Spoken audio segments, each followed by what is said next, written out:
Di sebuah danau, orang-orang tengah menjalankan aktivitasnya seperti biasa. Di sana ada seorang ayah yang mencoba menghibur anaknya dengan melakukan beberapa atraksi renang di danau itu. Ia pun cukup sukses membuat anaknya tertawa gembira. Namun tak lama setelah itu, sang ayah tidak lagi nampak di permukaan, yang kemudian diikuti dengan air danau yang seketika berubah warna menjadi merah darah. Sangat tragis, ternyata pria malang itu telah dimangsa oleh siluman danau. Kemudian datanglah seorang pendeta yang mengaku sebagai pembasmi siluman. Sebut saja Boy. Dengan ritual-ritual yang Boy lakukan, ia berhasil membunuh seekor ikan pari raksasa, di mana ia mengeklaim bahwa makhluk itulah yang selama ini menjadi monster danau. Warga pun dibuat sangat senang karena kini merasa telah aman. Tak lama setelah itu datanglah seorang pemuda bernama Jiang. Jiang mengatakan bahwa ikan pari itu bukanlah siluman danau, sedangkan siluman danau yang asli kini masih berkeliaran bebas di dasar danau. Boy yang merasa diremehkan sebagai pembasmi siluman tak terima dan malah menuduh Jiang yang hanya bocah ingusan tak tahu apa-apa. Kemudian Jiang malah diikat agar tidak banyak bicara. Semua orang yang merasa sekarang keadaan sudah aman melakukan selebrasi dengan berenang-renang ria di danau itu. Tetapi naas, karena ucapan Jiang ternyata terbukti. Ada makhluk buas yang mendekat, sayangnya Jiang yang diikat pun tak bisa bertindak dan tak ada orang yang peduli dengan peringatannya.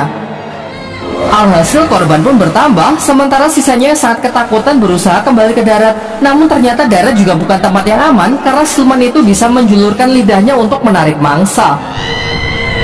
Cara terakhir yang bisa Jiang lakukan adalah menyuruh semua orang agar tidak panik dan tetap di tempatnya. Terbukti hal ini cukup efektif, tetapi kemudian seorang anak mengacaukannya karena ketakutan berlari mencari ibunya.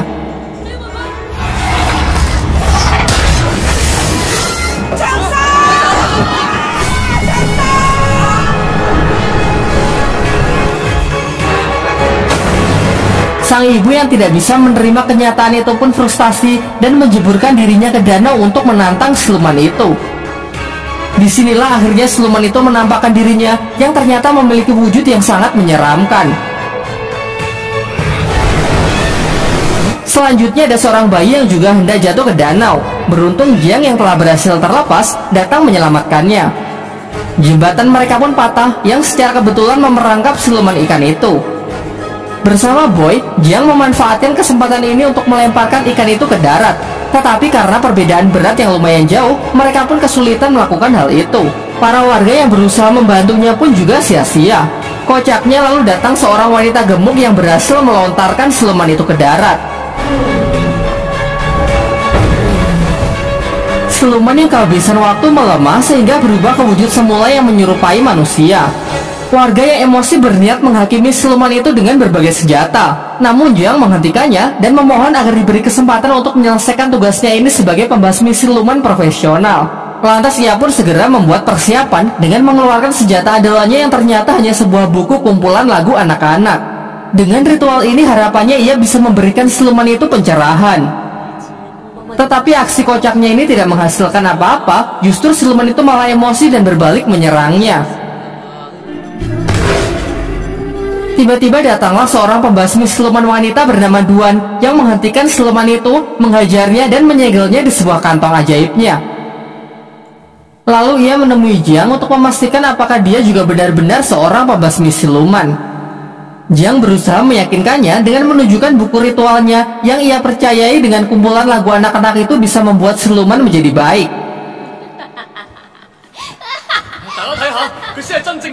Jiang yang merasa sedih dan kecewa pergi menemui gurunya untuk menceritakan kegagalannya hari ini. Sang guru lalu menjelaskan bahwa siluman sungai yang baru saja ia hadapi dulunya adalah seorang manusia yang baik. Pada suatu hari ia menyelamatkan seorang anak di sungai, tetapi warga salah sangka dengan mengiranya adalah seorang penculik. Lantas mereka pun membunuhnya dan membuang jasadnya ke sungai sebagai makanan ikan. Tumbuh kebencian yang sangat besar di dalam jiwanya sehingga ia berubah menjadi siluman untuk menuntut balas. Di sini Jiang mulai ragu dengan kemanjuran buku lagu anak yang diajarkan oleh gurunya itu. Bukankah lebih efektif jika ia membasmi siluman itu seperti pembasmi siluman yang lain? Sang guru lalu menjawabnya bahwa membunuh bukanlah cara yang baik. Menghilangkan sifat jahat dan memelihara kebaikan adalah cara terbaik yang bisa dilakukan. Lalu ia juga kembali menyemangati Jiang yang terlihat telah frustasi. Di tempat lain, dua orang remaja datang ke sebuah restoran di tengah hutan. Di sana mereka disambut ramah oleh pelayan yang menunjukkan menu makanan, yaitu puluhan daging babi panggang. Sebagai langkah akhir, si pelayan mempertemukan mereka dengan bosnya, seorang pria glowing yang memesona. Sampai pria itu membuka mulutnya yang ternyata sangat mengerikan. Mencoba melarikan diri, di sana mereka baru sadar kalau ternyata puluhan babi panggang itu perutnya berisi jasad manusia. Beberapa lama setelahnya, Jiang juga mendatangi restoran itu. Di dalam, ia melihat para pengunjung lain yang sangat menikmati makanannya. Namun bagaimanapun juga, ia ini adalah seorang pembasmi siluman. Dengan mata batinnya, ia dapat melihat mayat-mayat yang berserakan di tempat itu. Ketika ditunjukkan menu babi panggang, dengan jelas ia melihat perut-perut babi itu dipenuhi oleh daging manusia. Kemudian Jiang memberitahu pelayan itu kalau dia ini adalah pembasmi siluman. Sampai pada akhirnya Jiang mengakhiri sandiwara itu dengan memukulnya. Tetapi nyatanya ia belum cukup kuat untuk bisa mengalahkannya. Beruntung Duang, si pembasmi siluman wanita sebelumnya datang untuk mengambil alih pertarungan. Dengan mudah ia dapat menghajar siluman-siluman itu dengan sangat brutal. Meskipun kalah jumlah, ia jauh lebih unggul dengan menggunakan gelang-gelangnya sebagai senjata untuk menghancurkan para siluman itu. Ternyata siluman-siluman itu hanyalah pemanasan. Sekarang tibalah akhirnya ia berhadapan dengan sang bos yang mampu mengimbanginya. Beberapa kali terkena serangan membuat siluman itu menampakkan wujud aslinya, yang ternyata adalah jelmaan dari siluman babi hutan. Siluman ini pun tak mau kalah, ia pun mengeluarkan senjata andalannya yang mampu melukai Duan. Begitu ada kesempatan, Duan langsung menyuruh Jiang untuk membantunya dengan mencium siluman babi itu. Awalnya Jiang menolak karena melihat siluman itu memiliki wajah yang sangat mengerikan. Sampai secara tak sengaja ia melakukannya, yang membuat siluman babi itu tersedot di dalam dirinya. Duan kemudian menciumnya, sehingga siluman ini kini beralih di tubuh Duan. Terakhir ia memasukkan siluman itu ke kantong ajaibnya. Namun sayangnya siluman itu sangat kuat, sehingga kantong andalannya itu pun hancur dibuatnya. Melihat situasi yang semakin mengkhawatirkan, mereka pun kabur meninggalkan tempat itu yang runtuh. Tiba di sebuah sungai yang aman, Duan membuka pakaiannya dan menyuruh Jiang menekan luka di dadanya untuk menghentikan pendarahan. Jiang yang memiliki cita-cita menjadi biksu pada awalnya menolaknya. Namun karena ini mendesak, ia pun dengan terpaksa melakukannya. Namun ternyata Duan memiliki perasaan yang lebih kepada Jiang, sehingga kini ia meminta Jiang untuk menciumnya. Tak ingin khilaf, Jiang pun menolak dan segera meninggalkan tempat itu. Besoknya Jiang kembali menemui gurunya. Sang guru menceritakan mengenai kisah dari siluman babi yang dihadapi Jiang. Siluman ini dulu adalah seorang pria baik hati bernama Gong. Tetapi semasa hidupnya, ia diperlakukan diskriminatif karena memiliki wajah yang sangat jelek seperti babi. Meskipun begitu, Gong berhasil menikahi wanita yang amat ia cintai. Sayangnya sang istri malah berselingkuh dengan seorang pria tampan. Dan ketika ia mempergoki istrinya itulah, ia kemudian dibunuh menggunakan garpu tanah bermata 9. Karena kebencian yang sangat besar tumbuh di dalam jiwanya, Gong pun bangkit menjadi siluman dan bersumpah akan membunuh siapapun yang ia temui. Setelah mengetahui hal itu, Jiang meminta gurunya untuk membantu dalam mengalahkan siluman babi yang sangat kuat itu. Tetapi sang guru menolak dengan alasan masih sibuk bekerja. Ia kemudian menyarankan kepada Jiang agar meminta bantuan kepada Sun Wukong, sang kera sakti yang kini dikurung di bawah Gunung Lima Jari selama 500 tahun oleh sang Buddha Agung karena kesalahannya menentang aturan langit. Sebelum pergi, sang guru berpesan supaya Jiang berhati-hati karena Sun Wukong ini sangat sakti dan memiliki banyak akal licik. Tak lupa ia juga memberikan buku lagu anak untuk menghilangkan kebencian di dalam hati Wukong. Singkat cerita, Jiang berangkat dengan melintasi suatu hutan, tetapi di sana ia malah terperangkap oleh sebuah jebakan.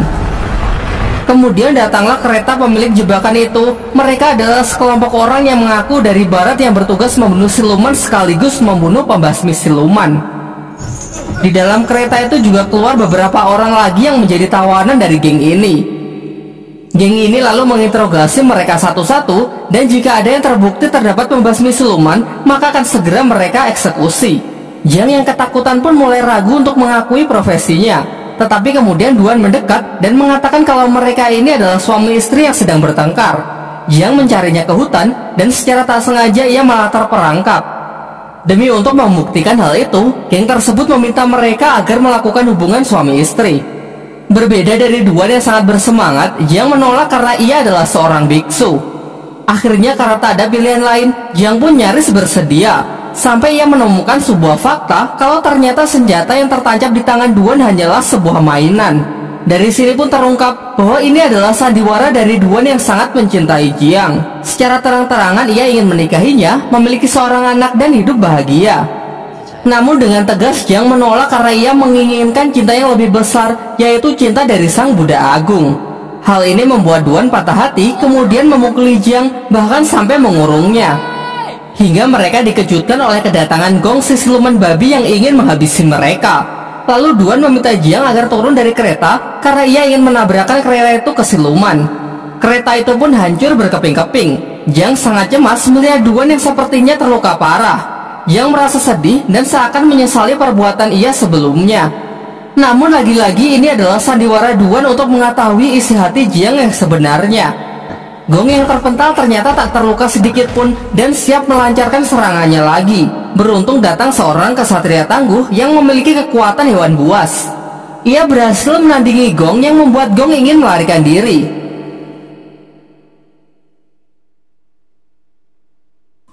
Nampaknya mereka berdua ini tidak saling menyukai satu sama lain. Datang lagi kesatria pedang yang menyemarakan perselisihan mereka.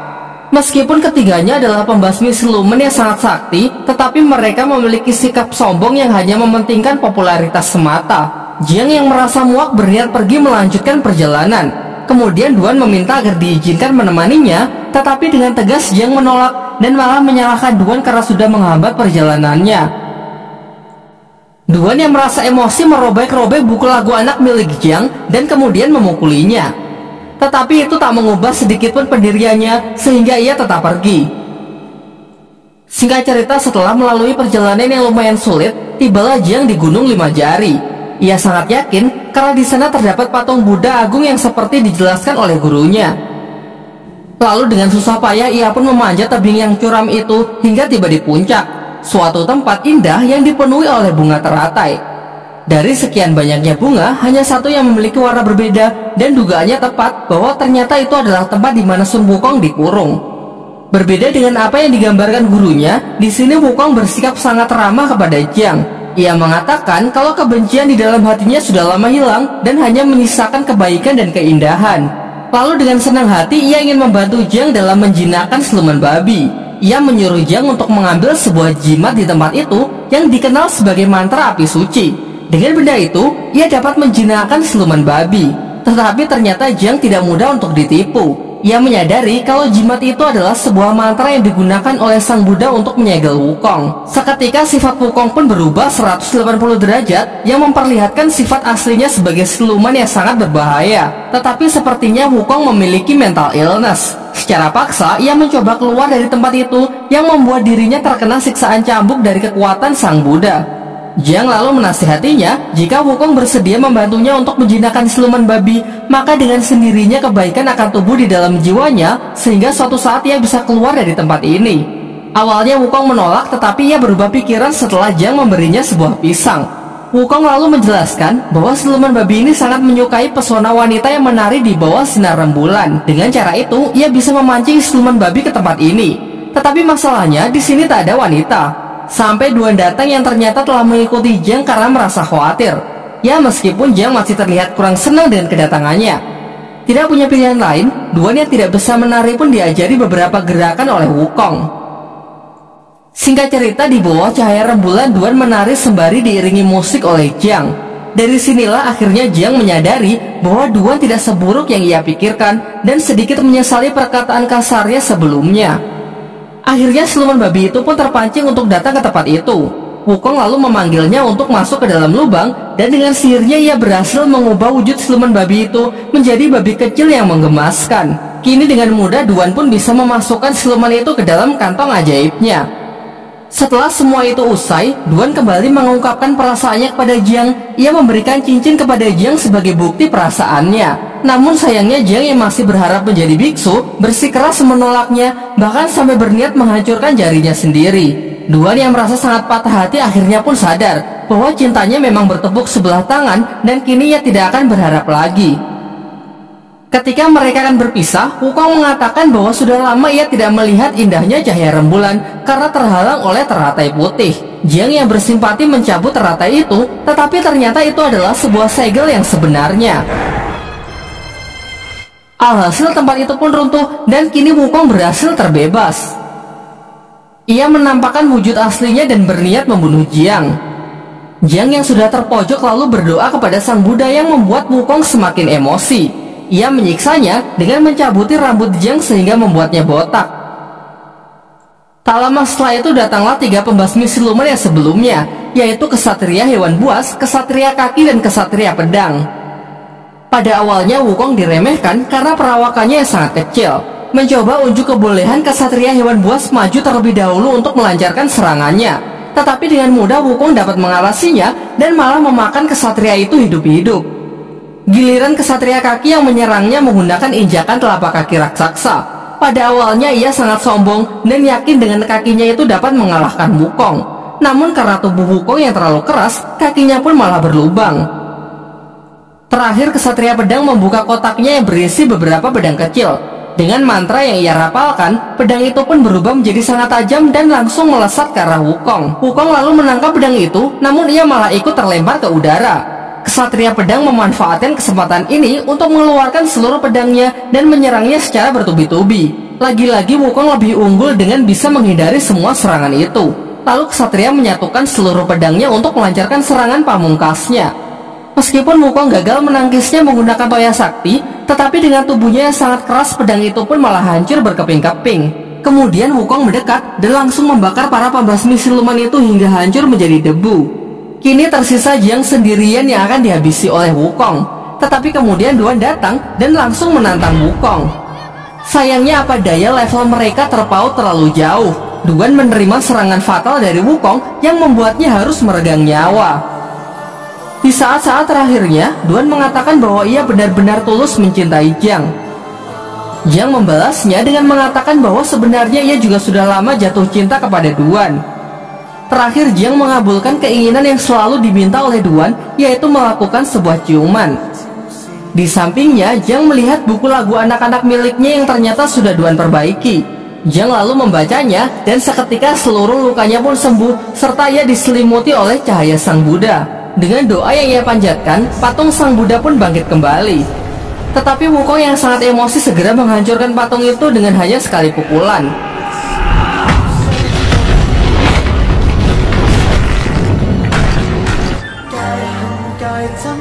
Tidak berhenti sampai di sana, di angkasa Sang Buddha Agung muncul dan menyerang Wukong dengan jurus tapak Budanya. Wukong mencoba menahan sekuat tenaga hingga berubah ke wujud kera raksasanya. Tetapi nampaknya meskipun ia keras sakti sangat mustahil menahan serangan sekuat itu.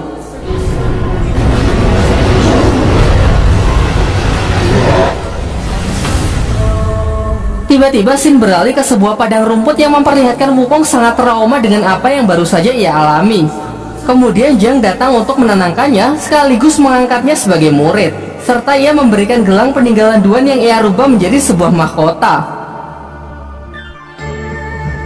Singkat cerita, Guru Jiang memberikan sebuah tugas agar Jiang melakukan perjalanan spiritual untuk mengambil kitab suci di wilayah barat demi membebaskan umat manusia dari penderitaan. Namun karena perjalanan itu sangat berbahaya, dipenuhi rintangan dan hambatan, sehingga Jiang harus ditemani oleh 3 muridnya, yaitu siluman ikan, Wukong, dan siluman babi.